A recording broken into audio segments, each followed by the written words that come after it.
Welcome to Storytime with Miss Reed. Today, we're going to read The Ugly Duckling. This story was adapted and illustrated by Jerry Pinkney. It was summer, and the pond was alive with the music and color of life. Dragonflies danced to and fro, and frogs splashed in and out of the water's edge. Below the surface, fish swam together in harmony, while birds swooped through the air above. And all around, a gentle breeze rustled the tall grasses that grew nearby.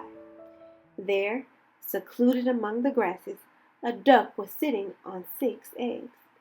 5 of the eggs were small, but the 6th was oddly shaped and much larger than the others. The duck was puzzled about that egg and how it came to be so different from the rest. But she did not worry herself about it much. She just took care that the big egg was as warm as the rest. This was the first set of eggs that the duck had ever laid, and she was very pleased and proud. One day, when she saw tiny cracks on 2 of them, she drew the eggs closer to one another and didn't move for the rest of the day. She sat steadily on the nest for a whole night. Before the sun rose, the 5 little eggs were empty, and 5 pairs of eyes were gazing out upon the green world. "I suppose you all are here now," said the mother as she stood up. "Nope, I have not got you all yet. The biggest egg is still there. How long is it going to take?" She settled herself on the nest again. The day wore on, and the big egg showed no signs of cracking. But all through that day and the next she sat, giving up even her morning bath for fear that a blast of cold might strike the big egg. In the evening, she thought she saw a tiny crack in the shell, and she was so excited that she could hardly sleep all night. With the first streaks of light, she felt something stirring under her. Soon, a big awkward bird tumbled out of the egg head first. "Cheep! Cheep!" cried the young one. The mother looked with surprise at his long neck and dull color.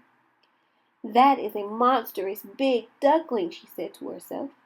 "None of the others look like that. Can he be a turkey chick? Well, we shall soon find out," she thought, as he and the 5 furry little balls followed her to the water. "Did you ever see anything quite as ugly as that great creature?" One of the ducks in the yard taunted as the family walked by. "He is a disgrace to any brood," Another agreed, "I shall go and chase him out." and he ran to the big duckling and bit his neck. "Leave him alone. The duckling's mother said fiercely. He is doing no harm." "No, but he is so ugly that no one could put up with him," answered the stranger, and the poor duckling drooped his head. "He may not be quite as handsome as the others," His mother answered, comforting him. "but he is tall and very strong. I am sure he will make his way in the world as well as anybody." As time went by, matters grew worse. The poor duckling was chased by all of them, even his brothers and sisters. The ducks bit him, the hens pecked him, and the girl who fed them kicked him aside. At last he could bear it no longer, and one night, when the ducks and hens were still asleep, he stole away. By dawn he had reached a grassy moor full of soft marshy places. It was peaceful there, and the duckling wished that he might stay forever away from everyone until... Bang! Bang! At the sound of the gun, whole flocks of wild geese flew up from the rushes. Sportsmen lay hidden around the marsh, and some even sat on the branches of trees that overhung the water. For a few long minutes, the firing continued. Luckily, the duckling could not fly, and he floundered along through the water till he could hide himself among some tall ferns. But hunting dogs were wandering about in the swamp. Splash! Splash! And just at that moment, a frightful dog appeared beside him. His tongue hung right out of his mouth, and his eyes glared wickedly. The duckling grew cold with terror and tried to hide his head beneath his little wings. The dog opened up his great chasm of a mouth close to the duckling, showed his sharp teeth, and then Splash! went on without touching him. I'm too ugly even for a dog to eat, the duckling thought. Well, that's a blessing, but I will never go near that pool again, never. And so the duckling marched on bravely all day long until he reached a small cottage. The door had fallen off one hinge and hung so crookedly that he would creep into the house through the crack. He lay down there, exhausted, and spent the entire night in peace. Now in the cottage dwelt an old woman, her cat, and a hen, and the next morning the duckling awoke to the sight of all three looming over him. What on earth is that? Said the old woman, whose sight was not good. Can you lay eggs? Asked the hen. The trembling duck shook his head. Can you ruffle your fur when you're angry? Or purr when you're pleased? Asked the cat. But the duckling had to admit that he could do nothing but swim. So it can lay neither eggs nor purr? Said the hen. What should we do with it? Cried the cat. Oh, you are all talking nonsense, Replied the old woman. We will let it stay for a bit, for I am sure we will see some eggs from the creature soon enough. The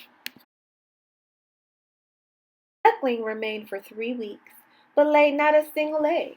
Before long he grew restless, for he wanted more than anything to have a swim. What is the matter? Asked the hen. I am so longing to float on the water again, Said the duckling. You can't imagine how delicious it is to feel it rushing over your head when you dive straight to the bottom.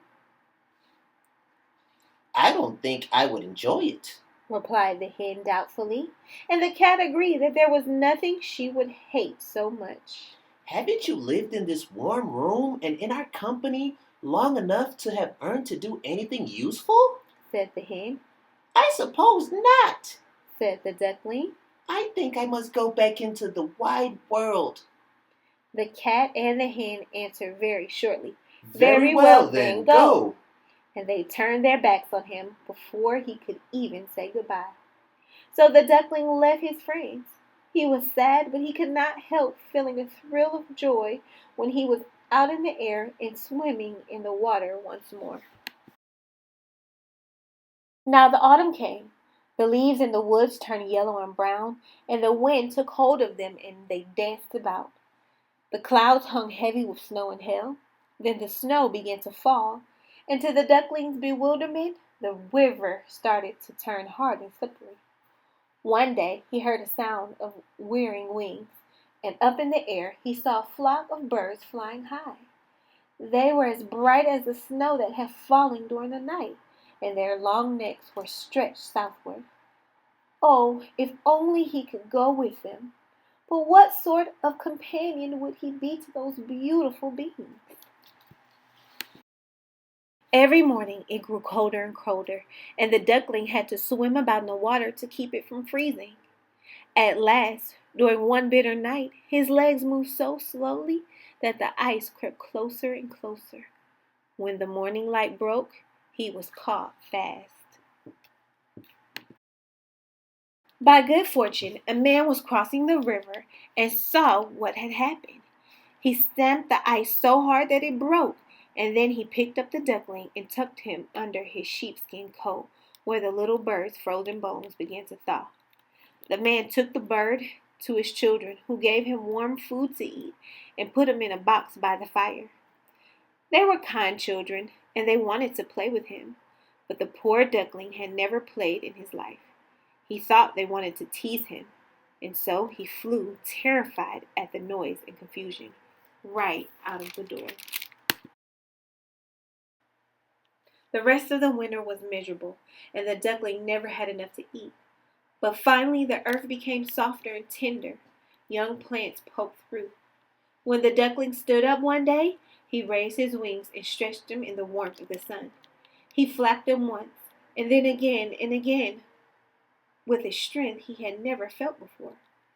Just in front of him, he saw a flock of the same beautiful birds he had seen in the sky so many months ago.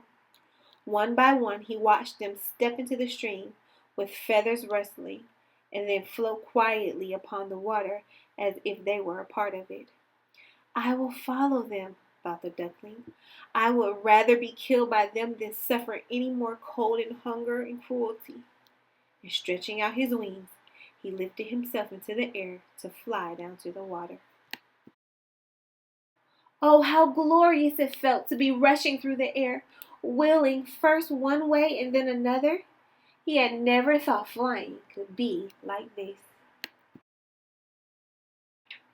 When he reached the water, some of the younger birds swam out to meet him with cries of welcome, which the duckling hardly understood. I don't know why I was hatched. I'm the ugliest duckling ever to live, He said to them. He bowed his head and looked down into the water. Reflected in the still pool, he saw many graceful shapes with long necks and golden bills. Without thinking, he looked for his dull feathers and awkward skinny neck. But no such thing was there. Instead, he beheld beneath him a beautiful swan. The new one is the best, Said the children as they came down from the village nearby to feed the swans. His feathers and his beak are the brightest of all. And when he heard that, the swan knew that it was worth having undergone all the suffering and loneliness that he had. Otherwise, he would never have known what it was like to be really happy. The lilacs bent their bows down to the water before him, and the bright sun was warm and cheery. He rustled his feathers and raised his slender neck aloft, saying with pure joy in his heart, I never dreamed of such peace.